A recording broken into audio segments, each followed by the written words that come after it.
जय गुरुदेव। देखो, संदेह करोगे तो तुम्हारा नुकसान हो जाएगा। संदेह और शंका से घर बर्बाद होता, पूरा का पूरा समाज बर्बाद हो जाता। शंका करोगे तो सारा राज बर्बाद होता, और शंका करोगे तो धर्म बर्बाद हो जाता। तुम जो सोच रहे होगे कि भाई जय गुरुदेव नाम बाबा जी का है, मेरा नहीं है और ना तुम्हारा है, तो शंका क्यों करते हो? ये नाम उसका है और तुमने अभी शास्त्रों को नहीं देखा। और जो कहते हो हमने शास्त्र देखे हैं, वो आंख बंद करके और बुद्धि को ताक में रखकर। कोई भी नाम हो, विष्णु भगवान के 1000 नाम और परमात्मा के अनेकों नाम, तो शंका क्यों करते? कोई भी नाम सतयुग का, त्रेता का, द्वापर का, कोई नाम हो जब तक सिद्ध नहीं होगा तब तक कोई नाम आत्म कल्याणकारी नहीं, आत्माओं को गति नहीं दे सकता। इसलिए नाम सिद्ध करना होगा तो जीवात्माओं के काम आएगा, नहीं कोई काम नहीं आ सकता। कोई नाम हो, उसके तो अनेक। तुम इतना नहीं समझ पाते हो कि सूरज निकलता है तो अलग अलग देशों में, अलग अलग मुल्कों में अलग अलग नाम। सूरज तो एक ही है लेकिन नाम अलग अलग। तो तुम ये नहीं जानते हो कि तुम्हारे यहाँ नाम अलग है, दूसरे मुल्क में जाओ अलग, तीसरे मुल्क में अलग। तो परमात्मा का क्यों नहीं समझते हो कि उसके अनेकों नाम हैं? इसलिए शंका मत करो। मेरा नाम नहीं है। आप सोचते होगे कि भाई बाबा जी आए तो इनका नाम, मेरा नाम तो तुलसीदास है और आपका भी नाम नहीं, तो जय गुरुदेव नाम उस प्रभु का है, फिर आपको किस बात की शंका? बोलो जय गुरुदेव। जय गुरुदेव नाम किसका? अब बड़े ध्यान से सुनो, खड़े खड़े। ये तुम जो यहाँ रह रहे हो इस मृतलोक में, तो ये तुम्हारा देश नहीं है। ना यहाँ तुम्हारा घर है, ना यहाँ कोई सामान तुम्हारा। यहाँ तुम सब लोग परदेसी हो। आपका देश, आपका घर नहीं है। यह है बच्चों मृतलोक। अच्छी तरह से थोड़ी सी बातों में मैं सब समझा दूंगा आपको। ये मृतलोक है, ये आपका घर नहीं है। मकान मालिक ने आपको ये जो मकान दिया है, अनमोल मनुष्य शरीर, ये आपको बार बार नहीं मिलेगा। उसने थोड़े दिन के लिए आपको दिया है और उसने ये कहा कि देखो भाई, मेरा ये मकान है, शुद्ध है, साफ है, पवित्र, मैं तुमको देता हूँ थोड़े दिन के लिए। और 2 अधिकार मैंने इस शरीर को दिए हैं कि एक अच्छा काम, एक बुरा काम। तो बुरा से बुरा काम करो, अच्छा से अच्छा करो। उसकी तरफ से कोई रोक टोक नहीं है। वो जो भी तुम करोगे अच्छे बुरे काम, सब ये कूड़ा कचड़ा, जितना भी पाप पुण्य का, ये सब जीवात्मा पर लदेगा, उस जीवात्मा पर रखा जाएगा और उसको कुछ मना नहीं करना। उसने तो ये कहा ये अमोलक मनुष्य शरीर है, ये मनुष्य मंदिर है, इसमें जीवात्मा को बैठा दिया। तो मेरे शरीर के द्वारा जो अमोलक है, क्या करना कि अपनी अपनी जीवात्मा को जगा लो और अपने घर में अपने प्रभु के पास पहुंचा दो। क्योंकि ये मनुष्य शरीर अमूलक है। सारे संसार का धन, सोना चांदी हीरे जवाहरात, इसकी कीमत नहीं दे सकते हैं। ये ऐसा अनमोल मनुष्य शरीर थोड़े दिन के लिए आपको दिया गया तो आप इसमें लग गए, ये मेरा मकान है, ये मेरी दुकान है, ये मेरा राज है, ये मेरी खेती है, ये मेरा सोना, ये मेरा चांदी, ये मेरे बच्चे, ये मेरी जात है, और ये मेरा ये और मेरा ये, इसमें लग गए तो क्या हो गया? काम है, क्रोध है, लोभ है, मोह है, आशा है, तृष्णा है, झूठ है, छल है, कपट है, फरेब है, धोखेबाजी, दगेबाजी और चोरी और डकैती और हिंसा, इसमें आप लग गए। तो महात्माओं ने क्या कहा था कि देखो ये बुरा काम है और ये अच्छा है। इस बुरे काम से तुमको, सबको, स्त्री पुरुषों को, बच्चों को दुख मिलेगा, तकलीफ मिलेगी, रोग मिलेगा, कोढ़ मिलेगा, अंधे हो जाओगे, बहरे हो जाओगे, गरीब हो जाओगे, सताए जाओगे और मारे जाओगे। ये सब ये है अच्छा काम, इससे सुख मिलेगा। यही दो बातें महात्मा गांव-गांव में घूम करके आपको समझाते थे और आप लोग उस बात का ध्यान रखते थे कि भाई बुरे काम से तकलीफ होगी, अच्छा काम करेंगे तो सुख मिलेगा। तो महात्माओं के उपदेश को सब लोगों ने छोड़ दिया और सब के सब अच्छे काम को छोड़ चुके, बुरे काम में लग गए। जब बुरे काम में लग गए तो आपको तो मालूम नहीं है कि उसने ये अमोलक मनुष्य शरीर थोड़े दिन के लिए दिया है। तो आप जब नहीं मालूम है तो जीवात्मा पर आप कूड़ा कचरा लाद रहे हो। इस पर तो जब घड़ा भर जाएगा तो ये तो बाहर से बहेगा, फूटेगा और टूटेगा और आग निकलेगी, जहर निकलेगा, तो तुमको तो कुछ मालूम नहीं। जब उसका तुम तो समझते हो कि ये मेरा है, तब तक समय इसका पूरा हो गया। अनमोल मनुष्य मंदिर का इसका समय पूरा हो गया। उसने अपने सिपाही बुलाए, किसने? मकान मालिक। ये देखो ये है, ये लल्लू सिंह है, ये रामनाथ है, ये श्यामवती है और ये लीलावती, और ये मतलब जहांगीर है। इनका वक्त और समय हो गया, जाओ फौरन मकान खाली करा लो। तो कागज कहते हैं वारंट,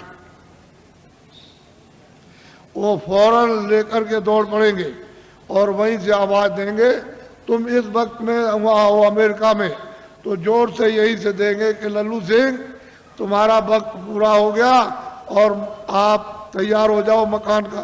तो यहाँ से फौरन, यानी क्षण भी नहीं लगेंगे, वहां आवाज पहुंचेगी और जोर से धक्का मारेगी तो लल्लू सिंह उलट जाएंगे, वही गिर जाएंगे, आंखें अंधी हो जाएगी, कान बहरे हो जाएंगे, बुद्धि पागल हो जाएगी, जबान बंद हो जाएगी, बस उसी जगह फौरन। और वो सिपाही यहाँ से एक क्षण भी नहीं लगेगा, अमेरिका पहुंच जाएंगे और कहेंगे देखो ये मालिक का हुक्म हो गया, मकान खाली। तो मन को, बुद्धि को, चित्त को, प्राणों को और जीवात्मा को, रूह को इस अमोलक मनुष्य मंदिर से, जिस्मानी मस्जिद से निकाल बाहर। अब ये आपका शरीर ये पड़ा, ये मिट्टी है, ये मकान और ये जमीन और ये राज, ये पाट, घर का सामान, दुकान का सामान, दफ्तर का सामान, ये हिंदी, ये अंग्रेजी, उर्दू, ये आपकी ये पड़ी, ये पड़ा, सब सामान ये पड़ा। अब ये बताओ, ये इनमें से कोई सामान तुम्हारे साथ जाएगा? बोलो जाएगा? तो तू कैसे कहता कि मेरा है? ये कैसे कहते हो कि मेरा है? ये राज मेरा है, ये दुकान मेरी है, दफ्तर मेरा है, ये खेती मेरी है, ये मेरा है, ये कैसे? ये तो तेरा ये भी नहीं, तो किराए का मकान है। ये नहीं समझा कि खाली हो गया, ये पड़ा। अगर किराए पर न दिया होता तो वो चेतन जीवात्मा जो परमात्मा की अंश है, वो कैसे निकाल दी जाती? किराए पर तो मिला और उसका वक्त निर्धारित समय कि इतने समय के अंदर रहो और इसके बाद अपना काम करो, मत करो तो निकलो। तो तुमने क्या, तुमको लाभ क्या हुआ? तुम अचानक में निकाल दिए गए अनमोल मनुष्य मंदिर, ये बार बार मिलेगा? अरे तुम खड़े हो, ये बार बार मिलेगा? कितने युगों के बाद, कितने सतयुग, कितने त्रेता, कितने द्वापर, कितने कलयुग खत्म हो गए और उसका जो पुण्य है वो एक एक बूंद तुम्हारा जमा हुआ मनुष्य शरीर प्राप्त करने का, और कितने युगों के बाद आपको ये मनुष्य शरीर मिला और आपको कहते हैं ऐसे ही मिल जाएगा। ये कोई तमाशा है? तुम्हारे घर का ये कोई खेल है? कैसे मिल जाएगा? ये अमूलक चीज है, इसको हीरे जवाहरात इसकी कीमत नहीं, लेकिन थोड़े दिन के लिए मिला। इसमें जीवात्मा को ये अवसर दिया कि देखो शुद्ध पवित्र मकान है, तुम इसमें अपनी जीवात्मा को जगा लेना और घर में अपने पहुंचा दो पिता के पास, प्रभु के पास, उस मालिक के पास, उस स्वामी के पास जो वो सर्वेश्वर है। इन जीवात्माओं का जो मालिक है, जो प्रभु है, उसके पास पहुंचा दो और मकान मेरा मुझे दे दो, शुद्ध है, सच और साफ देना। तो आपने कुछ शुद्ध साफ रखा, आंख गंदी, कान गंदे, जबान गंदी, मन गंदा, बुद्धि गंदी, चित्त गंदा, जीवात्मा गंदी, हाथ गंदे, पैर गंदे, इतने तुमने कैसे कैसे कर्म किए तो गंदगी को तुमने लाद लिया। ये पहाड़ों की तरह से गंदगी जमा हो गई, तो बताओ इस जीवात्मा का उबार कौन करेगा? मैं वहां वो बात सुनाने नहीं आया जिसको तुम समझ रहे होगे।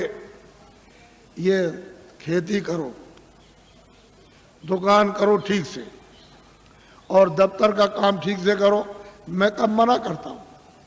आप जो भी सामान लेकर खेती से, दुकान से, दफ्तर से आओ और जो पैसे लेकर आओ बाजार में खरीदो, अनाज खरीदो, सब्जी खरीदो, फल खरीदो, कपड़े खरीदो और सामान और दवा खरीदो और मकान अच्छा बनाओ और झोपड़ी अच्छी लेकिन ये तो समझो कि ये सब सामान किसके लिए? इस किराए के मकान के लिए। ये पंच भौतिक शरीर है, इसके लिए आपको दिया कि कपड़े दो, खाना दो, दवा दो, इसको निरोगी रखो, यानी रोग ना होने दो। ये आपको बताया, ये आपको बता रहा हूं कि ये सामान सब इसका है, तो आप लाख जोड़ो, करोड़ जोड़ो, अरब खरब रखो, लेकिन ये तो समझो कम से कम कि ये इसका है, इसमें जीवात्मा का रत्ती भर भी नहीं। ये समझ, तो जब ये खाली हो जाएगा तो ये पड़ा और ये पड़ा, ना ये इसके काम और ना ये इसके काम। तो फैसला है, तुमको जो होना है वही तुमको बता देता हूं। तुमने घर में जरा भी ध्यान नहीं दिया। तुम हिंदू हो, मुसलमान हो, सिख, ईसाई हो, कि तुम्हारे घर में पैदा बच्चा बच्ची पैदा होता मखमल पहन के आता, रेशम पहन के आता, क्या कोई सोना चांदी लेकर आता है? या जमीन और मकान नंगा आता रोता हुआ? तो तुमको सबको ये देखना चाहिए भाई कुछ लेकर नहीं आया, ये तो खा लिया। रो रहा है तो अपनी पीड़ा में, अपने दर्द में रो रहा, उसको दर्द और पीड़ा हो रही, सहन नहीं हो रही है, और माँ कहती है अरे बच्चा चुप हो जा, पुचकारती है, लेकिन उसको न देख सकता, न सुन सकता, न बोल सकता है, तो कुछ भी नहीं कर सकता, रोता ही रोता है खाली। तो दर्द में रोता है, पीड़ा में। तुम जब इधर आए, जरा बड़े हो गए, तो तुमको बताया ये सब, और तुम्हारे जाने का जब समय हो गया तो तुम्हारी बुद्धि यहाँ रखवा ली, और देखना यहाँ रखवाया, और सुनना यहाँ रखवाया, बोलना यहाँ रखवा लिया, सब रखवा लिया उसने जितना भी था। और तुमको मतलब यह है कि निकाल बाहर किया, फिर तुमने उस पर कपड़े डाल दिए। क्यों? कि भाई अब देखा नहीं जाता, अब देखा नहीं जाता, अब तो डर लगता, घृणा हो गई, तो कपड़ा डाल देते हो। तो इतना नहीं तुम देखते हो, जब ले जाते हो कपड़ा ढक करके तो वहाँ गड्ढा खोद के गाड़ देते हो, लकड़ियों पर रख करके, और इसको रखते हो और जलाते हो। तो तुमने आग लगाते देखा नहीं कि फुक है, यानी कपड़ा जल गया, नंगा हो गया। तो तुमको ये नहीं दिखाई दिया कि कोई कपड़ा लिए जा रहा है, कोई सोना, कोई चांदी, कोई मकान, कोई बाल, कोई बच्चे, कोई रिश्तेदार, या हिंदी अंग्रेजी उर्दू लिए जा रहा? ये जाते में सब रखवा लेगा, आते में कुछ ले आने नहीं दिया।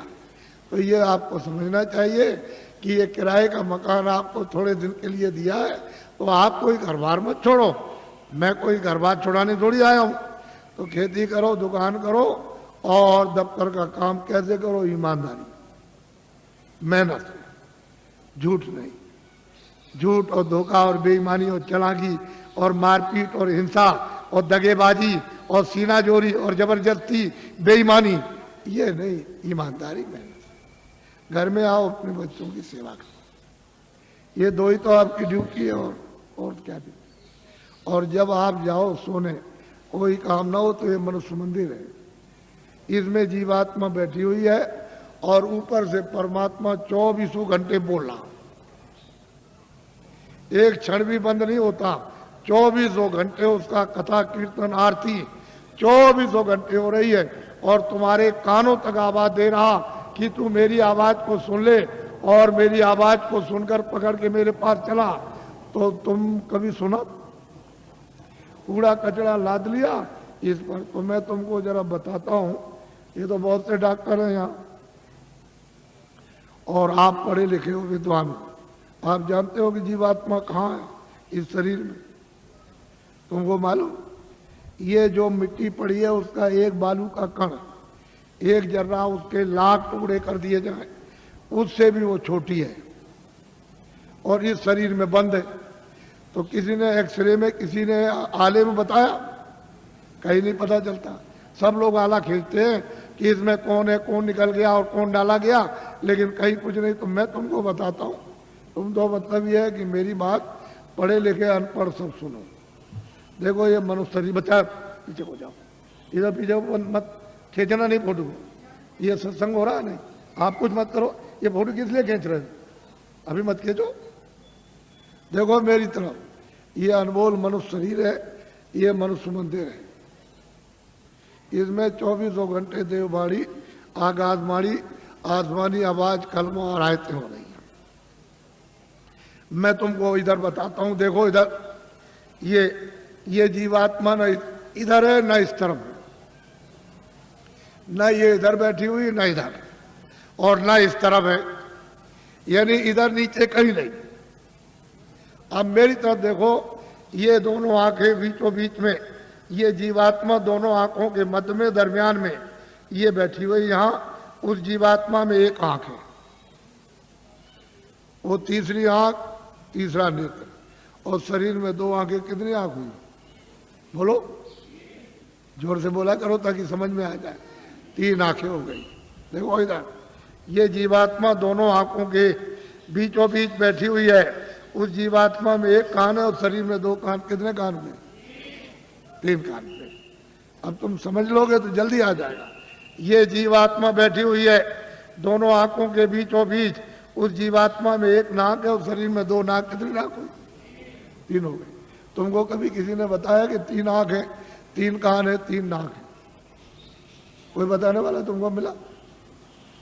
पहले सोचो इस बात के लिए। तो इधर देखो, ये 2 आंख, 2 कान, 2 नाक, ये तो शरीर में। ये बाहर का काम करते हैं, सुनने का और देखने का और सूंघने का। अब जो अंदर में जीवात्मा जो बैठी है, उसमें एक कान है, एक आंख है और एक नाक है। तो इस आकाश के ऊपर सुनने का काम करेगी, देखने का और सूंघने का। तो तुमने कभी शास्त्रों में कि स्वर्ग की और बैकुंठ की बहिष्ठी कितनी सुगंधी है, तुमने कभी सुना? तो ये नाक सूंघेगी। वहां कितनी सुंदरता है, यानी कितनी वहां खूबसूरती है, तो ये आंख देखेगी ये बाहर की। तुमने कभी किसी से पूछा, और तुमने कभी रामायण है, गीता है, कभी शास्त्रों को तुमने ध्यान से पढ़ा? उन महात्माओं ने तो देखा था, उन्होंने तो तीसरी आंख, तीसरा कान उन्होंने खोला था। इन आत्माओं की जमीन जो ये दोनों आंखों के बीचों बीच बैठी हुई है, तो इधर देखो ये डंडा है, ये पूरा डंडा, पूरा का पूरा। इधर देखो, जब 2 आंखें ये खुलती हैं तो आप देखते हो कि आसमान ऊपर है, जमीन नीचे। तो शरीर की जमीन तो ये नीचे है और शरीर का आसमान ऊपर। लेकिन ये जो तीसरी ये आंख है, जो जीवात्मा बैठी वो यहाँ, वो तीसरी आंख, तीसरा कान, तीसरा नाक इस आकाश के ऊपर है। तो आत्माओं की जमीन ऊपर है, जीव आत्माओं की जमीन ऊपर है। वो चेतन है, वो जड़ नहीं है। ये खेती नहीं है, दुकान नहीं है, दफ्तर नहीं है, ये कपड़े नहीं है, कोई सामान नहीं, कोई टट्टी नहीं, कोई पेशाब नहीं, कोई लड़ता नहीं, कोई गाली नहीं, कोई गलौज नहीं, कोई धोखा नहीं, कोई बेईमानी नहीं, कोई मस्जिद नहीं, कोई मंदिर नहीं। ये जीवात्माओं की चेतन जमीन ऊपर। तो तुमने कभी किसी से पूछा कि महात्मा नाम किसका है, योगी किसको कहते हैं, क्यों योगी कहा जाता, क्यों महात्मा कहा जाता, क्यों महापुरुष कहा, ये तो आपने कभी पूछा नहीं। भाई इसमें लगे हुए झूठ छल कपट फरे धोखे बेईमानी में, तो इसमें आपको क्या मिला, क्या मिल गया, ये यहाँ क्या मिला? वो तो जो यहाँ कुछ है वो तो छड़े, ये तुम्हारे कानों तक ऊपर से आवाज आ रही है, उधर से प्रकाश आ रहा, तो उस प्रकाश का आनंद और उसका देववाणी का वो ठंडक तुमको मालूम होती है इंद्रियों के द्वारा, तो तुम कहते हो जरा सा आनंद मिल गया, फिर और जगह मिलेगा, और जगह मिलेगा, और मिलेगा, वो देखने में मिल जाएगा, सुनने में मिलेगा, कपड़े में मिलेगा, मकान में मिल जाएगा, खाने में मिल जाएगा, स्त्री में मिलेगा, बच्चे में मिलेगा, चलो राजपाट में मिल जाएगा, सारी दुनिया पर राज करना, लेकिन वहां गए कुछ नहीं है ही नहीं। अरे ये मृत लोग हैं, ये भूल भुलैया है, रास्ते से आए थे रास्ता छोड़ दिया, आंखें बंद हो गई, कान बंद हो गए, सब बंद हो गया, रास्ता भूल गए, अब वापस जाने का कोई रास्ता नहीं।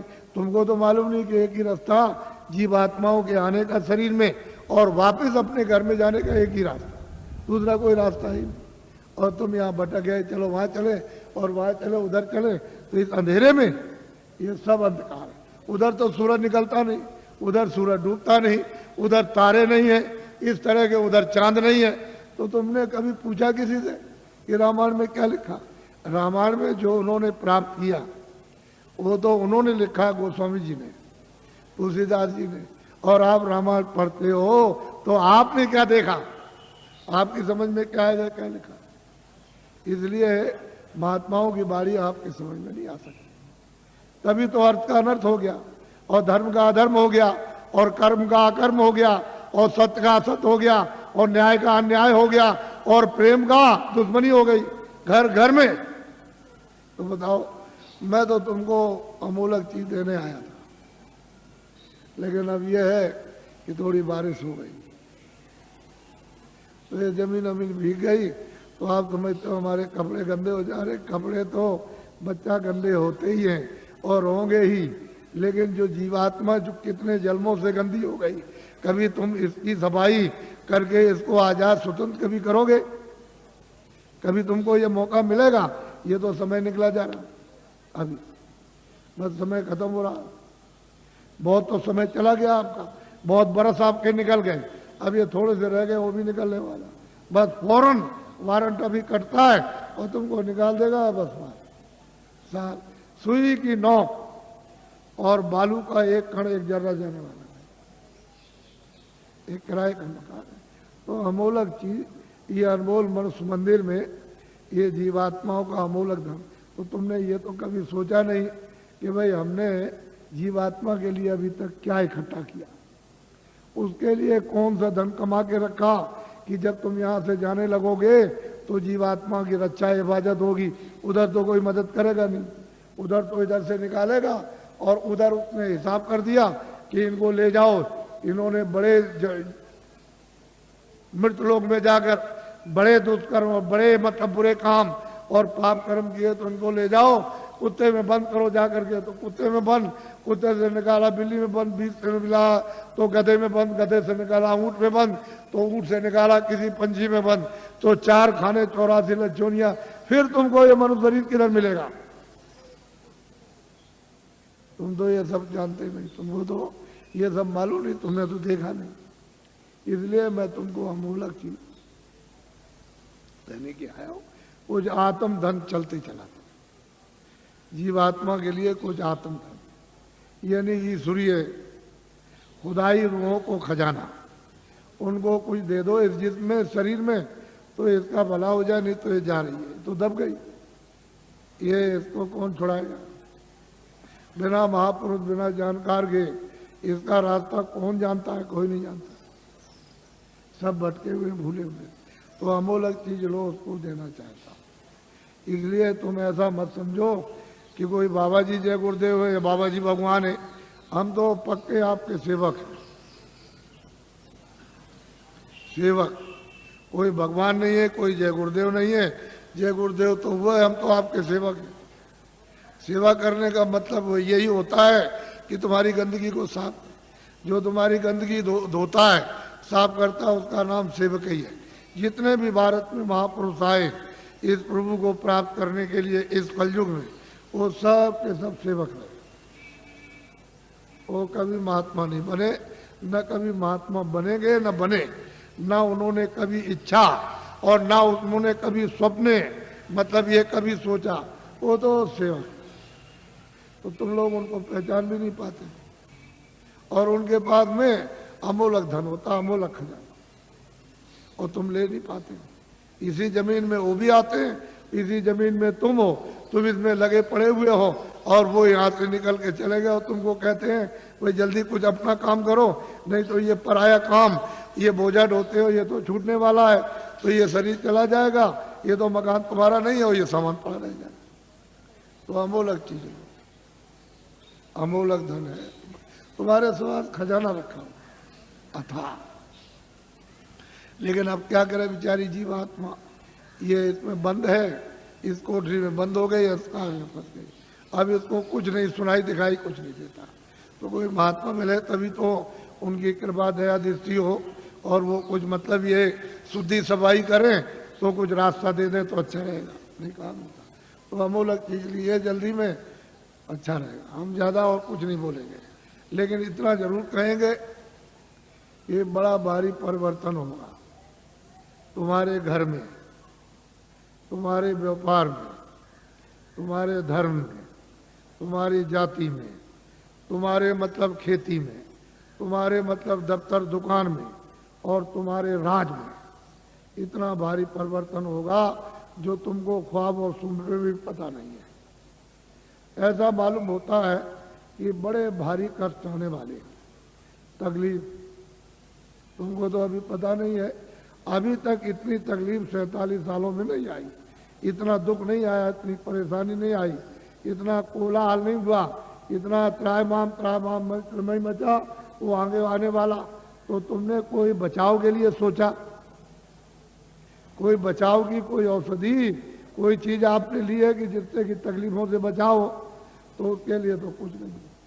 लेकिन मैं तुमको इशारा किए देता हूँ ताकि तुम दुकानदार हो, पढ़े लिखे हो, ताकि तुम भी ये समझ जाओ।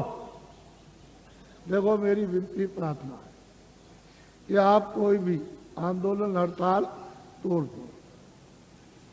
दुकान को बंद करना, दुकान को जलाना, कारखाने को बंद करना, कारखाने को जलाना, दफ्तर को बंद करना, दफ्तर को जलाना, फिर बस को तोड़ना, रेल को तोड़ना, सड़क तोड़ना, ये सब अमानवीय काम आप लोग अपने अपने सब लोग बंद कर दो। ये तुम्हारा काम नहीं है। सही सच्ची बात तो ये है, ये बुद्धि का पागलपन है। इसको तो आप बंद कर दीजिए। क्यों बंद कर दीजिए? यही जब तुमको राज मिला था और खजाना तुमको मिल गया, फौज फाटा, कागज पत्थर और दफ्तर मिल गए, प्रजा मिल गई, तो इसको सबको उपदेश करना चाहिए था कि ये सब सामान तुम्हारा है। दफ्तर तुम्हारा, खेती तुम्हारी, दुकान तुम्हारी, कारखाना तुम्हारा, बस तुम्हारी, और तुम्हारा मतलब ये रेल तुम्हारी, सड़कें तुम्हारी, और तुम्हारे काम आएंगे, सब तुम्हारा है। और ठीक भी बात है। अभी मैं रास्ते में आ रहा था तो रास्ता जाम है, तो सड़क तो आप भाई आपकी है, आप आ रहे हो, आपके काम आएगी। तो मतलब इसका मतलब ये नहीं है कि आप नहीं गए उस सड़क पर तो आपके काम आएगी। आप 2 दिन बाद जाओगे तो सड़क जाम हो जाएगी। तो आपको तो ये जानना चाहिए सब चीजें मेरी है। अब इनको आपने जला दिया, जलवा दिया, जला दिया, तोड़ दिया, फोड़ दिया, दुकान को, दफ्तर को, कारखाने को, इसको उसको, तो ये जो आमदनी का नुकसान हुआ ये किसका हुआ? हे बच्चों, तुमने अपनी आमदनी उसको जला करके खाक कर दी, अब रो रहे हो। तो ये लोग राज कर रहे प्रांतों में और वहां सेंटर में, तो देखा इनको कि भाई अब पैसा नहीं रह गया, अब क्या किया जाए? तो ये बाहर भगे, बाहर से ले आए कर्जा मांग करके, हमारा देश गरीब है तो हमको कर्जा दे दो। सब देशों से मांगा है और सब से ले आए। कितना ले आए इसको वो जाने, आप तो जान नहीं सकते हो। लेकिन इतना कर्जा ले आए कि दे नहीं सकते, और उस कर्जे का इतना ब्याज होगा नहीं दे सकते हो। अब कहाँ लगाए कहाँ नहीं लगाए तो आप जानो। लेकिन मैं तो इतना ही कह सकता हूँ। पर ये आपको बताना चाहता हूँ कि वो भी जो कर्जा ले आए तो खत्म, पता नहीं कहाँ चला गया। अब ये लोग भगे कि देश कैसे चलेगा, तो वहाँ सरकारों से मिले हर मुल्क में कि देखो भाई हमारा देश बहुत गरीब है, और मतलब यह है कि अपने देश के बड़े बड़े उद्योगपति से साहूकार पैसे वाले हमारे देश में भेजो, हम सुविधा सब प्रकार की देंगे और वो पूंजी का यानी रुपए पैसे का फैलाव कर दे विस्तार। तो लोग वहां से चल पड़े। तो मैं 4 साल से बोल रहा हूं लगातार कि देखो भाई उनके आने का यहाँ मुहूर्त नहीं है। विदेशी उद्योगपतियों का भारत में रुपया पैसा फैलाने का, पूंजी निवेश का यानी मुहूर्त नहीं है, योग नहीं। और ये भी साथ साथ कहता हूं कि तुम लोग भी विदेश में पूंजी का विस्तार जाके मत करना, क्योंकि तुम्हारा विदेश का पार हो जाएगा, तुम हाथ मलते रह जाओगे। ये हमारी बात को आप लोग नोट कर लो, ये खास बात आपको सुना रहा हूं। अब आप क्या करो कि रुपया पैसा नहीं, तो हम भी जानते हैं, हम भी देखते हैं। ऐसा थोड़ी है कि हम पागल हो गए या पागल होके आपको चिल्ला रहे बता रहे। मैं भी जानता हूं ये बात नहीं है, लेकिन ये कहना चाहता हूं कि जितने भी आपके यहाँ सेठ साहूकार छोटे बड़े, उनको इकट्ठा करो और उनसे ये कहो कि हम तुमको सब सुविधा देंगे, तुम कहीं से भी रुपया पैसा ले आओ, तुमसे पूछा नहीं जाएगा तुम कहां से ले आए, और इनकम टैक्स सेल टैक्स इस पर नहीं लगेगा। ये कारखाना लगाओ छोटा बड़ा, 1 साल में या 1.5 साल में 2 साल के अंदर छोटा बड़ा कारखाना लगा दो। और इतना ही काम आप सेठ साहूकारों को करना है कि जितने बच्चे यानी छात्र स्कूल में पढ़ते हैं इनको नौकरी और काम दे दो, बस इतना ही। हम आपको पूरी सुविधा देंगे। तो आप ये क्यों नहीं सोचते हो जो आपको दिशा बताई जा रही, आप लोग क्यों नहीं सोचते? जब आपको एक दिशा बताई जा रही सही सच्ची, तो आप क्यों नहीं इसको सोचते हो इनको सुविधा दे दो, इनकम टैक्स सेल टैक्स थोड़े दिन के लिए तो खत्म करो। जब आमदनी बहुत होने लगे तो नॉमिनल यानी मतलब यह है कि मामूली तो ठीक है, लेकिन ये क्या, और पीछे वाले का आप अपना जो लेते हो लेते रहो, तो आप जानो। लेकिन ये कहो इनसे कि हम तुमको बैंक से रुपया नहीं देंगे, तुम कहीं से लाओ, तुमसे पूछा नहीं जाएगा। एक छोटा सा कानून बना दो 2 लाइन का, बस उसमें लिख दो कि भाई आपसे पूछा नहीं जाएगा और इस नए कारखाने पर कोई इनकम टैक्स सेल टैक्स नहीं लगेगा और आप छात्रों को काम नौकरी दो, बस आपको ये करना। लेकिन आपने मेरी बात को 4 साल से ध्यान में किसी ने नहीं दिया, और दिन भर दिन तुम्हारी हालत कितनी जैसे कि लकड़ी में घुन लग गया, उससे भी बेहतर हालत होती जाए। फिर तुम मानते क्यों नहीं हो? इसके माने है कि तुम्हारे कर्म इतने खराब सबके, यानी इतना दुष्कर्म है कि वो कुछ लगने ही नहीं देता। फिर मेरी बात को सुनो ध्यान से, ये अगर बाहर से आ जाएंगे तो तुम्हारे कारखानों का नक्शा बनाएंगे कि तुम बनाते क्या हो अपने कारखाने में, वो सब नक्शा बना करके बाहर ले जाएंगे। फिर वो क्या करेंगे तुमको तो मालूम नहीं है कि वो आएंगे तो कई काम करेंगे कि तुम्हारा सामान बाहर बनाएंगे सुंदर, ये सुंदर कुछ सामान नहीं सुंदर बना देंगे और मजबूत, और जितना तुम्हारा 400 का है वो 100 का रखेंगे। 400 रुपए का बिकता हो 100 ही का बेचेंगे, और 300 का बिकता हो 50 का बेचेंगे। वो मुनाफा नहीं लेंगे, बड़े चालाक हैं कि मुनाफा नहीं लेंगे, और बाजार में वहाँ से सामान ला के उतार देंगे आपकी मंडी में। तो ये जब सामान जब ये देखेंगे लोग कहेंगे भाई बड़ा सुंदर है और बड़ा मजबूत और बहुत सस्ता है, ये सामान तो ये यहाँ का दुकानों पर रखा है देसी बाजारों का, ये तो बहुत महंगा है, तो कोई लेगा नहीं। जमा करना एक बात तो ये। और वो क्या करेंगे, बड़े बड़े बोर्ड बना दिए, 3-3 लाख 2-2 लाख और 5-5 लाख के कलकत्ते और दिल्ली और बंबई में उन्होंने लगा दिया कि ये मेरा विदेशी कंपनी का नाम, और उसके उन्होंने शेयर निकाल दिए। तो आपने शेयर खरीदना शुरू कर दिया और शेयर खरीदने लगे, वो तो शेयर बेच करके दलालों को दे दिया और वो रुपया ले गए देसी बॉर्डर पर, वहाँ डॉलर ले लिया और चले गए अपने देश में। वहां से कहते हैं कि भारत अभी अस्थिर है, अभी हम पुनः फिर से विचार करेंगे। एक बात तो ये हो गई। और यहाँ 19 शहरों को एक ईंट नहीं रखी है और सुई की नोक नहीं बनी यहाँ भारत में, और कंपनी का नाम और शेयर बिक रहे और दलाल बराबर निरंतर बेच रहे। अरे बच्चा, ये सामान जो ला कर दुकानों पर जब नहीं बिकेगा तो उससे भी कम बेचोगे आप। जब ये नहीं बिकेगा और उन कारखानों का सामान उठा करके तुम अपनी दुकानों पर नहीं ले आओगे तो वो क्या करेंगे कारखाने वाले?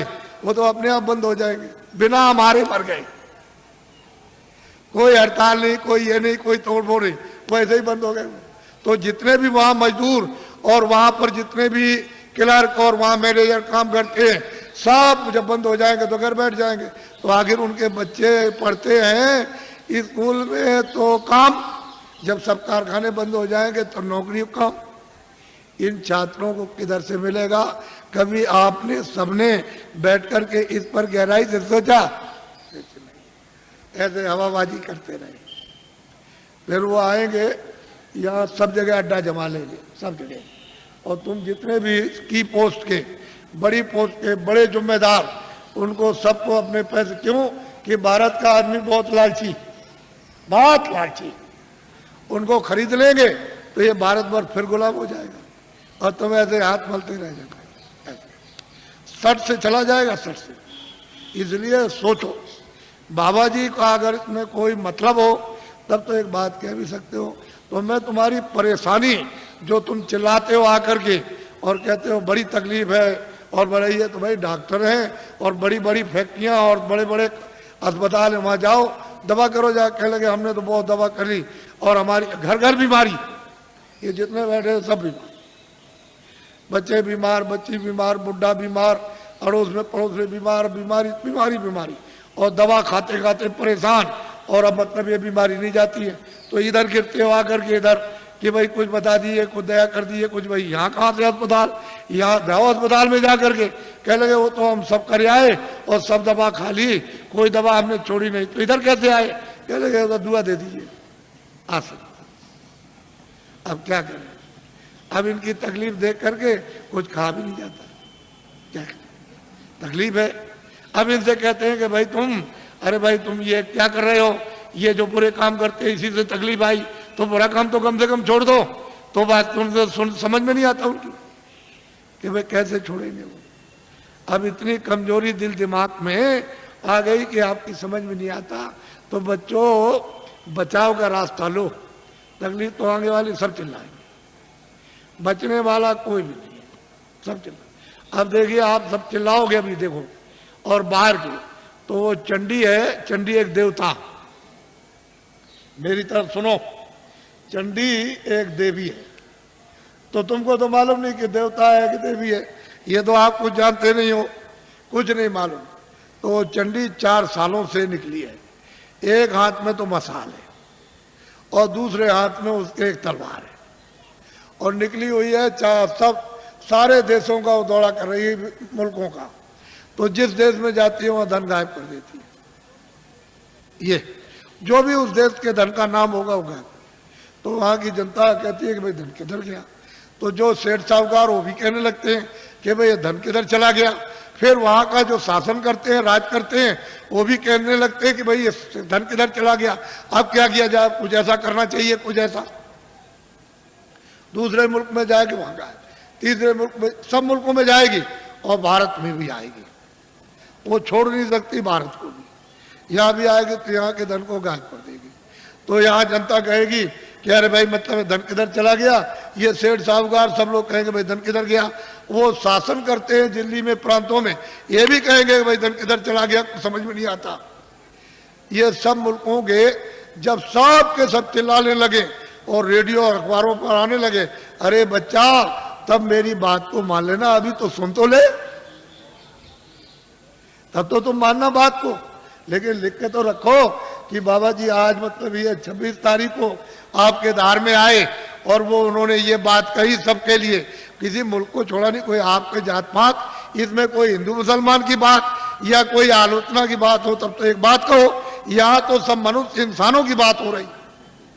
तो आप लोग अगर सुनोगे नहीं और बचाओ नहीं तो फिर समझ लो आप कि क्या मुसीबत आ रही है आगे। देखना जब एकदम घटना हो जाती है तो मतलब यह है कि पानी आ जाए और लोग कोई कह कर के जाए कि भाई घर का सामान छत पर रख देना ऊपर और बाल बच्चों से और जानवरों से होशियार रहना, तो तुम सोचे रहे अच्छा देखा जाएगा, तब तक उधर से पानी आया, घर में घुस गया।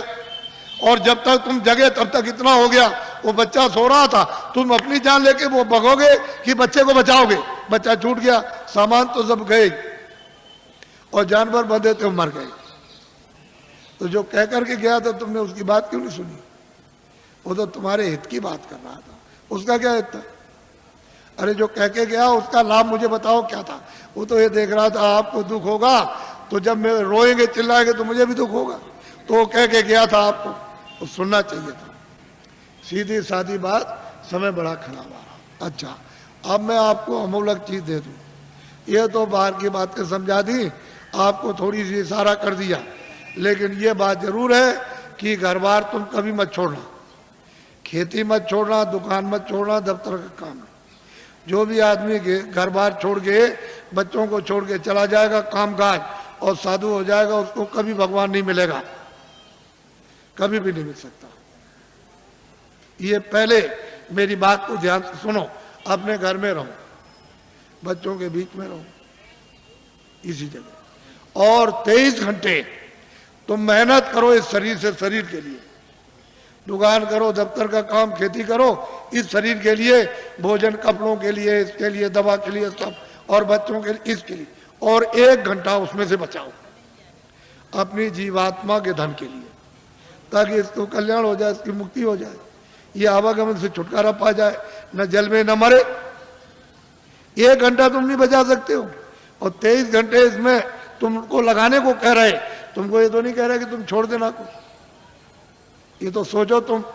और मैं तुमको इसी मनुष्य रूप मंदिर में, इसी में जो अनमोल मनुष्य मंदिर जो दिया है, जिसमें जीवात्मा बंद है, उसी में मैं अभी रास्ता आपको बताता हूं। अभी इसको कहते हैं नामदान। इसके पहले 2 चीजों का ध्यान रखो हमेशा कि शाकाहारी हो जाओ। जितने भी अनाज है, सब्जी है, फल है, दूध है, घी है, 100 बार खाओ। कितने बार? 100 बार। तुमको भूख लगे उससे भी ज्यादा खाना, तुमको कोई मना करने आए तब कहना। अच्छे मकान में रहो, अच्छी झोपड़ी में रहो, मना कौन करता आप? लेकिन शाकाहारी, अशुद्ध आहार मत करना। बस इतना ही बचत करनी है कि आपको अशुद्ध आहार नहीं करना, किसी आदमी का, किसी बच्चे का, किसी पशु का, किसी पंछी का अशुद्ध आहार नहीं करना। शुद्ध आहार करो आप, जिससे शुद्ध बुद्धि रहे। भाई इतना ही तो आपको बताना, क्योंकि अशुद्ध आहार से तो तरह तरह घर में झगड़ा, बाहर झगड़ा, ये झगड़ा, वो झगड़ा, ये बीमारी, वो बीमारी, वो बीमारी, वो बीमारी, वो बीमारी, वो तो फैलने वाली है। अभी बीमारी जो फैलेगी उसको तो अभी आपने देखा ही नहीं। तो असल में शाकाहारी, शुद्ध आहार। दूसरा है बीड़ी पियो, तंबाकू पियो, हुक्का। मैंने तो कभी पिया नहीं, मुझे तो मालूम है नहीं कि हुक्का, बीड़ी, तंबाकू कैसा होता। लेकिन ये बच्चे जो 18 साल 20 साल के खड़े हैं, वो बीड़ी, तंबाकू, हुक्का नहीं पीते, कभी मत पीना। जो बच्चे नहीं पीते कभी मत पीना, ये खराब आदत न डालना। जो पीते हो पी लो, आपके लिए मत। लेकिन बच्चों, बच्चियों, ऐसा कोई नशा मत करो जो तुम्हारी बुद्धि पागल हो जाए। तुमने इसको नहीं सोचा? कोई नशा मत करो किसी तरह का हो जो बुद्धि पागल हो जाए और तुम अपने घर में बच्चे बच्ची को और अड़ोस पड़ोस में बहू बेटी को पहचान न सको। ऐसा कोई नशा मत करो। और चले जा रहे हो तुम, तो सामने तुमने समझा कि जमीन बराबर, और वहां गड्ढा मिला, उसमें पैर चला गया तो पैर टूट गया और सिर लड़ गया गड्ढे में तो सिर फट गया, मर गए। ऐसा कोई न रामायण कहती है, न महात्मा कहते हैं, न कुरान कहती है, न फकीर, न मस्जिद कहती है, न मंदिर कहते हैं, न शिव जी कहते हैं, न आपको कोई और। ये कोई ओ जो कहते हो शिव जी भांग पीते थे, भांग पीते थे, भांग पीते, तुमने भांग पीते हुए देखा? वो भांग नहीं थी, वो कोई और नशा था।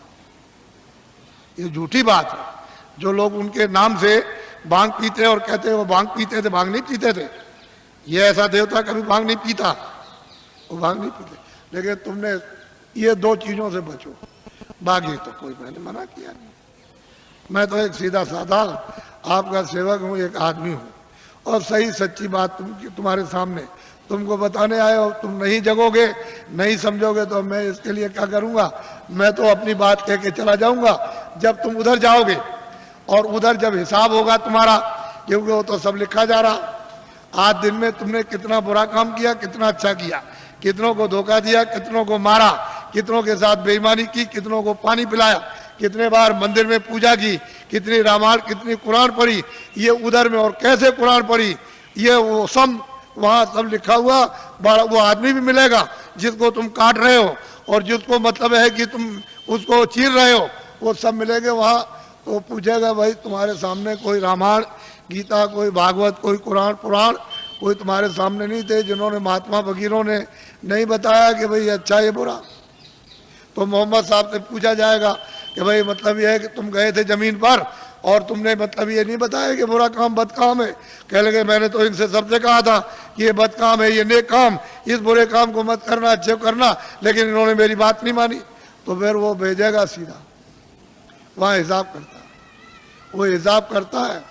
तुमको दोजख और नरक मालूम नहीं है, वहाँ बड़े बड़े बादशाह पिट रहे वहाँ और जलाए जा रहे, कितने करोड़ों वर्षों तक जलाए जाएंगे और लाखों मीलों तक आवाज आती है और कोई सुनने वाला नहीं कहीं, न उनका धन दौलत जाता न तलवार जाती उनकी। ये झूठा, तुम इसके लिए मर गए और चले गए हमेशा। तो इसलिए तुम लोग इस पर विचार करो। तपस्या करने से यानी माया लुभाती है कि तुम ये ले लो धन, ये राज ले लो, तो अगर तुम लुभा गए तो राज मिल गया, और राज का जब भोगा तो सीधा नरक हो गए। जब ये कहोगे हमको राज नहीं चाहिए, धन दौलत नहीं, तो भगवान मिलता इसी शरीर में मरने के पहले। मीरा ने मरने के पहले प्रभु को प्राप्त किया, आपको क्या मालूम कैसे पाया? तुलसीदास जी ने पहले ही वो 25 ही साल के अंदर प्रभु को प्राप्त कर लिया, आपको क्या मालूम कैसे पाया? आप क्या जानो? इसलिए आप अमोलक धन लो इस मनुष्य मंदिर में आत्माओं का। ये नामदान है, ये उस तरह की दीक्षा नहीं है या मंत्र वैसा नहीं है, ये आत्म धन का दान है, ये ईश्वरी धन का दान है। जो उसकी कृपा होती है तब कभी कभी महात्माओं को आदेश मिलता है कि इन आत्माओं को बांट दो जो मानव शरीर में है, तो कभी कभी मिलता मुफ्त में। ये पैसे से नहीं मिलेगा, तुम ये सब रख दो जा करके पूरा धार का, तो ये चीज मिलने वाली नहीं है। ये कभी दिमाग से निकाल देना, ये दौलत पैसे से नहीं मिलती, ये तो मुफ्त बख्शीश में यानी प्रसन्नता से मिलती है। तो तुम्हारे पास कुछ है, तुमने किसी से प्रेम किया? वो कहते हैं कि प्रेम से प्रकट होए भगवान, किसी से किया प्रेम? किसी से नहीं किया। उसी शिव के सामने चोरी करते हो, धोखा देते हो, विष्णु के सामने राम के मंदिर में जाते हो, दूसरों का गला काटते हो। अगर एक भी देवता खड़े होकर के कह दे कि आज से ये बेईमानी मत करना, ये दगेबाजी, तो कहोगे मैं ऐसे देवता को अब नहीं मानता। जो सबके सामने हमारी बुराई कहते हम नहीं मानते ऐसे, फिर कभी नहीं आप जाओगे। अगर देवता बोल दे, अब उनको कुछ कहना नहीं, आपने समझ लिया, हाँ उन्होंने सुन लिया होगा और आपने समझ लिया उन्होंने कुछ नहीं देखा, वो अंधे, अब हम जो चाहेंगे सो करेंगे, अब चलो हो आए। ये हालत तो हमारा है। अब बताओ तुमने प्रेम किससे किया? किससे प्रेम? वो तो कहते हैं प्रेम से मालिक मिलता है, आपने कैसे प्रेम? इसलिए आप सीधा, बहुत सरल है, बहुत सीधा है। कलयुग में अधिकार आपको दे दिया स्त्री पुरुषों को कि सभी लोग उस परमात्मा को प्राप्त कर सकते हैं, किसी के लिए कोई बंधन नहीं, और सुलभ और सहज और आसान। लेकिन तुम योग तो आप कर नहीं सकते हो, सतयुग और त्रेता और द्वापर का कोई भी क्रिया आप नहीं कर सकते हो। और उन्होंने मना कर दिया गोस्वामी जी महाराज ने कि कलयुग जोग न यज्ञ न ज्ञाना, कहते कलयुग में कोई जोग मत करना, न यज्ञ करना, और न आपको ज्ञान होगा। कलयुग में तो कहते हैं कि नाम आधारा, और नाम कौन सा वो मैं बताऊंगा आपको, अभी आपको बताता हूँ। तो आप लोग, आप सब खड़े रहना, बैठना कोई नहीं, खड़े खड़े बताऊंगा आपको और खड़े खड़े करवाऊंगा, घबराइए नहीं। जो जो भगवान का नाम बोलूं सब लोग एक साथ एक आवाज में बोलना, और सब लोग बोलेंगे जो बैठे खड़े, शुद्ध बोलना, शुद्ध, अशुद्ध मत बोलना, शुद्ध बोलना। जो जो नाम मैं बोलता जाऊं आप बोलते जाना, जब मैं अंत में चुप हो जाऊंगा तो आप लोग चुप हो जाना। अशुद्ध मत बोलना, शुद्ध कर लेना। मान लो अशुद्ध बोल दो तो फिर शुद्ध कर लेना दोबारा। इसलिए जो जो नाम बोलते जाना, जब मैं चुप हो जाऊंगा तो आप चुप हो जाना। बोलो जय गुरुदेव। लेकिन थोड़ा सत्संग मिलना चाहिए, तो जरा ठहर जाओ। अभी मथुरा में एक बड़ा कार्यक्रम होने जा रहा, यही दिसंबर में, यानी कार्तिक के बाद जो अगन लगेगा, तो 15 दिसंबर से 21 दिसंबर तक 7 दिन का एक कार्यक्रम होने जा रहा। और उसमें यही साधना और यही मतलब ये अनुभव होता है। वहाँ सत्संग भी मिलेगा और साधन भी और ध्यान भी, सब करोगे आप, और उस समय पर आप अच्छी तरह से कर सकते हो, क्योंकि वो वातावरण ऐसा होगा। फिर एक दूसरा कार्यक्रम इधर पूरब में रखा, यानी हिंदुस्तान के तीर्थों के राजा प्रयागराज इलाहाबाद में त्रिवेणी संगम। तो त्रिवेणी संगम पर 25 फरवरी से, ये तो 96 में मथुरा का, और वो इलाहाबाद का 97 में, 25 फरवरी से 6 मार्च तक 97 में 10 दिन का होने जा रहा बड़ा कार्यक्रम। और वो महामानव कुंभ, यानी माघ मेले के बाद महामानव कुंभ आपको दिखाई देगा। और वो 10 दिन, यानी 7 मार्च को शिवरात्रि है, वो एक दिन पहले ही समापन हो जाएगा, 10 दिन का होगा। आप जरा इसको लिख लेना। और ये जो आपने 5 नाम, 5 रूप, 5 स्थान हर एक के बाजे, ये जो आप लिखाओगे, लिखा हुआ ले लोगे, ये तो यहाँ के लोग आपको दे देंगे। अगर कम पड़े तो आप जल्दी लिख लेना। फिर दूसरी बात यह है कि थोड़ा सा पता भी दे दिया करो, कि कभी कोई पूछा जाती हो कि साधन भजन करते हो कि नहीं करते हो, कि ऐसे गए लेकर के ताक में रख दिया। किसी ने आकर के कभी मिले, पूछा तो कहा कि भाई भजन तुमने ध्यान किया था? कह लगे हमने नहीं किया हो तो मैं भूल गया सब। तो तुम्हारा समय सब बेकार चला गया। तुमको तो दिया था काम के लिए कि भाई तुम जल्दी से अपना काम करो, अपनी जीवात्मा को जगाओ, तो तुमने ताक में रख दिया, वो सोती रह गई। तो बताओ इससे, इस काम में तुम्हें मिलेगा क्या? इससे ना कुछ मिला ना कुछ मिलेगा, और इस काम से खाली जाओगे। अगर तुमको कुछ करना है तो इसी समय के अंदर थोड़ा 1 घंटा समय निकाल कर अपना आत्म धन जमा कर लो, यही तुम्हारे काम आएगा। जब कोई रक्षा नहीं करेगा उस पीड़ा में, उस दर्द में, और 84 नरकों से अगर बचना चाहते हो, धन जमा करो जल्दी से। ये बहुत सुलभ है, इसमें शरीर पर कोई कष्ट नहीं, बस मन की घेराघारी थोड़ी करनी है कि कहीं उतने समय के लिए न जाए, ये थोड़ा सा रुक जाए, कानों के साथ आंखें, बस इतना ही काम करना। इसमें शरीर का कोई कष्ट नहीं। और करो कैसे भी, लेट के, बैठ के, जंगल में करो, घर में करो, कुर्सी में करो, लेकिन उसका तरीका तो सीख लो। थोड़ा सत्संग मिलेगा तो जल्दी सीख जाओगे, और नहीं मिलेगा, अभी तक तो आपको ये बातें मालूम नहीं थी, ये तो आपको नई बातें आज मालूम हुई। आपके लिए तो नई है, लेकिन ये सनातन है। जब से तुम आए एक रास्ते से, और उसी रास्ते से वापस हो गए अपने घर के लिए, अपने देश के लिए, दूसरा कोई रास्ता नहीं है। यहाँ भटकते फिरो चारों तरफ तो जल मरण होता रहेगा। 84 जाओ, नरकों में जाओ, जल वो मरो, और जो किया उसका भोग भोगो। और कभी मनुष्य शरीर मिलेगा तो फिर तुमने वही काम किया और फिर चले गए आप फिर 84 नरकों में। तो ये ऐसे ही चलते रहोगे, ऐसे जल में मरो, जल में मरो। तुमको कहीं स्थिरता नहीं मिलेगी, स्थिरता वापस जाने पर। जब ये भजन करोगे, नाम डोरी को पकड़ लोगे, चढ़ चलोगे ऊपर। वो तो ऊपर खुले हुए मैदान है, और वहाँ तो अंधेरा कभी है नहीं, न कभी अंधेरा होता हो तो प्रकाश ही प्रकाश, रोशनी रोशनी। जरा सा आँख के ऊपर उठे कि बस प्रकाश ही प्रकाश है, अंधेरे का नाम नहीं, वहाँ कभी अंधेरा होता ही नहीं। तो तुम उधर चलो, जब उजाले में खड़े हो जाओ तो ये सब देखना सुनना, तब तुम्हारी समझ में आएगा कि बाबा जी ने क्या दिया। कुछ तुम मेहनत करो, कुछ हम करें। बोलो जय गुरुदेव। कुछ तुम मेहनत करो, कुछ हम करें, और ऊपर बैठे उनकी कृपा जल्दी हो जाए। और तुम मेहनत हम नहीं करेंगे, कुछ होगा नहीं। जल्दी करो, देर मत करो, और जल्दी से कृपा और दया ले लो, ताकि वो ऊपर बुला ले, और जल्दी से आप निकल चलो इस कूड़े कचड़े से। यहाँ कुछ मिलने वाला नहीं है, ये सब शकलें।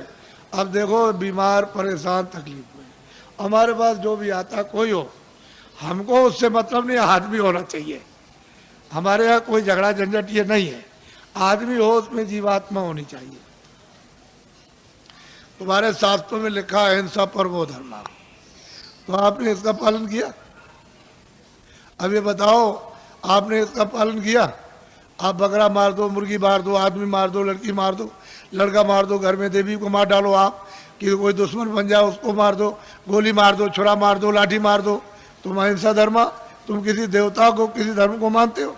कुछ नहीं, वैसे ही कहते हो, हम जानते कुछ नहीं, वैसे ही कह दिया बस, और कुछ नहीं, ऐसे ही। तो इसको समझ लो अच्छी तरह से समझ लीजिए आप मोटी बात को। बोलो जय गुरुदेव, जोर से बोलो जय गुरुदेव। जय गुरुदेव नाम किसका? अब ये इनको दे देना बच्चा, इनको नोट करा दो, और कुछ लोग जल्दी मिल जाए तो इनका पता भी नोट कर लेना। और कभी कभी इनसे पूछते रहना, यहाँ जो रहते हो उनको, कि भाई भजन करते होगे नहीं? तुमसे जब पूछेंगे भजन के लिए कि बोलो भजन किया कि नहीं किया, तुमने ध्यान किया, स्मरण किया कि नहीं किया, और तुमको मिला तब तो तुम करोगे ही। तुम जरा सा जितने दिन बताया उतने दिन कर लो, पहले बात की बात बाद में सोचना। हर रोज तुम महीने 2 महीने समय दो, नागा मत करना, तब तुम देखोगे तुमको क्या मिलता। तुम एक दिन भी नहीं बैठो तो मैं क्या करूंगा? मैं तो दरवाजे पर आकर काम करूंगा। तो अंदर तुम्हारा घाट है, तो जीवात्माओं का घाट अंदर, वहां बैठोगे तब तो काम करूंगा। और तुम बाहर फैले रहोगे तो कैसे काम होगा? तो बाहर से मोड़ूंगा कि भाई बाहर इधर से लगो, अंदर चलो। अंदर तो खुला हुआ है, खुले हुए लोग, उधर स्वर्ग भी है, बैकुंठ भी, बड़े बड़े लोग हैं, उधर ब्रह्मांड भी है, उधर ब्रह्मा भी मिलेंगे, विष्णु भी मिलेंगे, शिव भी मिलेंगे, देवी देवता भी मिलेगी, ईश्वर, उधर बड़े बड़े अनेकों लोग, अनेकों ब्रह्मांड अनगिनते। लेकिन रास्ते से चलो तब मिलेगा, कैसे ही मिल जाएगा। बोलो जय गुरुदेव। अब देखो, जितनी तकलीफ आपको हमको सब मालूम है। हम किसी के सिर पर हाथ रख देते हैं तो अपने को फौरन पता चलता है, ऐसे ही रखकर बस इतना ही रख दिया, मालूम हो गया कि तुमको कितने प्रकार की तकलीफें हैं, और यह भी पता चल जाता है कि तुमने क्या अपराध किए। हमने तो आपसे कुछ कहा नहीं, हमने कोई घृणा तो की नहीं, या कोई नफरत की हो आपसे, तो आपको तो ये सोचना चाहिए था। हम तो आपकी भलाई के लिए सोचते हैं, कुछ तकलीफ चली जाए, 1 पैसे 2 पैसे, कुछ बीमारी चली जाए, कुछ परेशानी चली जाए, कुछ ये झगड़ा झंझट चला जाए, 1 पैसे 2 पैसे, 1 आने 2 आने, तो तुम कुछ वो भी नहीं लेना चाहते हो, तो फिर आत्म कल्याण क्या करोगे? कुछ नहीं कर पाओगे। तो अब महात्माओं के पास तो बहुत कुछ होता, तुम्हें लेने नहीं आता, और दे दे तो तुम रख नहीं सकते, फेंक दोगे। तुमको अभी क्या मालूम, कुछ नहीं। लो भाई जल्दी से, अब बता दिया, अब कुछ नहीं बताना। लो उनको कागज बांटो और जल्दी से उनको बांट के समाप्त करो। अच्छा लेन में बैठ जाओ, लेन में बैठो, अब लेन में कागज बट जाएगा, कागज ले लेना, कतार लगा लो लेन में, अभी मैं सबसे मिलूंगा, आपको घबराने की जरूरत नहीं।